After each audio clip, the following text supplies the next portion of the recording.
Hello दोस्तों, exam winner 2.0 channel में आपका स्वागत है। तो आज हम बात करेंगे तीन महत्वपूर्ण टॉपिक पर। पहला डोमिसाइल के बारे में, दूसरा है भाषा अर्हता के बारे में, तीसरा आपको ये जो शिक्षक भर्ती का नोटिफिकेशन जो आने वाला है TRE 4 का, उसके बारे में। तो आइए, हाल ही में डॉक्टर एस सिद्धार्थ ने क्या बोला है, ACS प्रधान सचिव डॉक्टर एस सिद्धार्थ का कहना है। तो आइए, बयान में क्या उन्होंने दिया है। तो आइए वीडियो के माध्यम से चलते हैं आगे। अगर चैनल को सब्सक्राइब नहीं किए तो सब्सक्राइब कर लीजिएगा दोस्तों, महत्वपूर्ण जानकारियां आप लोग के लिए लेके आते हैं। चलिए,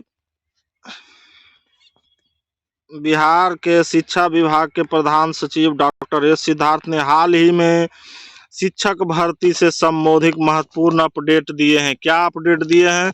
तो TRE 4 के लिए 1,37,000 रिक्तियां आएगी। हाँ दोस्तों, TRE 4 के लिए 1,37,000 रिक्तियां आएगी। लेकिन उससे पहले TRE 3 का जो बहाली लिया गया है, TRE 3 का वैकेंसी जो निकाला गया था उसका, और वर्तमान कार्यरत नियमित सक्षमता उत्तीर्ण नियोजित शिक्षक हैं, BPSC से चयनित TRE 1 और TRE 2 के शिक्षकों का ट्रांसफर पोस्टिंग होगा। तो यहाँ साफ साफ देखिए क्या लिखा गया है कि जो भी सक्षमता शिक्षक हैं या BPS से चयनित TRE 1 और TRE 2 के शिक्षकों का ट्रांसफर पोस्टिंग होने के बाद आपको TRE 4 के लिए 1,37,000 वैकेंसी देखने को मिलेगा। तो ACS शिक्षा विभाग डॉक्टर एस सचिव का कहना था। तो आप देख ही सकते हैं। चलिए आगे बढ़ते हैं। दूसरा नंबर में भाषा अहर्ता का। तो भाषा अहर्ता का क्या है उसके बारे में पहले डिटेल जान लेते हैं। भाषा अहर्ता है क्या?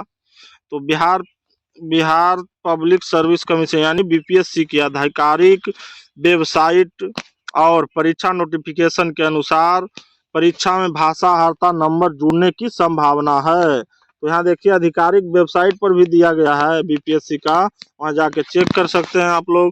भाषा अहर्ता का नंबर जुड़ने की संभावना है। फिर आता है BPSC के परीक्षा पैटर्न में भाषा की योग्यता का एक महत्वपूर्ण स्थान है। भाषा का योग्यता का क्या है? एक महत्वपूर्ण स्थान है, जिसमें BPSC परीक्षा में हिंदी भाषा योग्यता के लिए 100 अंकों का अलग से एक एग्जाम होता है, पेपर होता है, जिसे हिंदी भाषा कहा जाता है। उसी के बारे में डिटेल जानते हैं। BPSC के परीक्षा नोटिफिकेशन में यह भी उल्लेख किया गया है कि उम्मीदवारों को हिंदी भाषा में कम से कम 30% अंक प्राप्त करने होंगे। कितना अंक प्राप्त करने होंगे? तो 30%, तभी वे आगे की प्रक्रिया में शामिल हो सकते हैं। तो यहाँ पर एक महत्वपूर्ण अपडेट है, अगर इस 30% अंक आपका नहीं आता है तो आगे की प्रक्रिया में आप शामिल नहीं हो सकते हैं। इस प्रकार BPSC परीक्षा में भाषा अहर्ता नंबर जुड़ने की संभावना और उम्मीदवारों की हिंदी भाषा में कम से कम 30% अंक प्राप्त करने होंगे। उसके बाद डोमिसाइल का अर्थ क्या है? डोमिसाइल का अर्थ है कि उम्मीदवार को बिहार राज्य में निवास करना चाहिए और उसके पास बिहार राज्य का निवास प्रमाण पत्र होना चाहिए। ये हो गया डोमिसाइल का परिभाषा। डोमिसाइल कितने प्रकार के होते हैं? तो डोमिसाइल 2 प्रकार के होते हैं। पहला क्या है? अस्थाई डोमिसाइल। तो 1 नंबर में अस्थाई डोमिसाइल। यह क्या होता है? अस्थाई डोमिसाइल को समझिए। यह उन उम्मीदवारों के लिए है जो बिहार राज्य में जन्मे हैं या जिनके माता पिता बिहार राज्य के निवासी हैं। तो यहाँ देख लीजिए, साफ साफ लिखा गया है कि जो वैसे विद्यार्थी जो बिहार में जन्मे हैं या उनके माता पिता बिहार के निवासी हैं, तो यह अस्थाई डोमिसाइल हो गया। अस्थाई डोमिसाइल में क्या आता है? अस्थाई डोमिसाइल में आता है कि यह उन उम्मीदवारों के लिए है जो बिहार राज्य में काम का अध्ययन के लिए रहते हैं लेकिन उनका स्थायी निवास अन्य राज्य में है। तो यहाँ देख सकते हैं, उम्मीदवारों को डोमिसाइल प्रमाण पत्र प्राप्त करना होगा जो बिहार राज्य सरकार द्वारा जारी किया जाता है।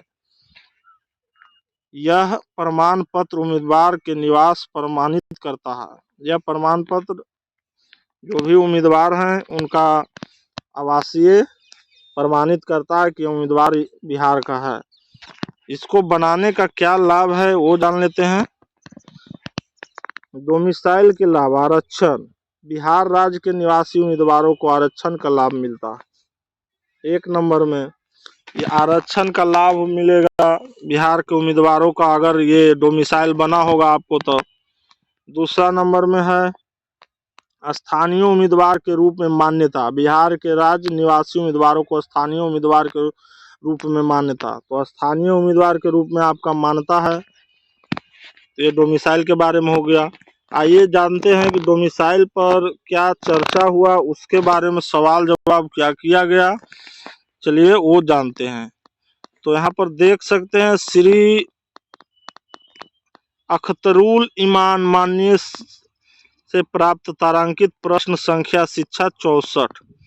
तो क्या है, 1 नंबर में सवाल क्या आया है, क्या यह बात सही है कि राज्य में डोमिसाइल नीति लागू ना होने से बाहरी राज्यों के अभ्यर्थियों की संख्या शिक्षक बहाली में के तुलनात्मक अधिक है। तो यहाँ पर देख सकते हैं साफ साफ लिखा गया है। 1 नंबर में पूछा गया है प्रश्न कि क्या यह बात सही है कि शिक्षक बहाली में डोमिसाइल नीति लागू ना होने से बाहरी राज्यों के अभ्यर्थियों की संख्या शिक्षक बहाली में तुलनात्मक अधिक है।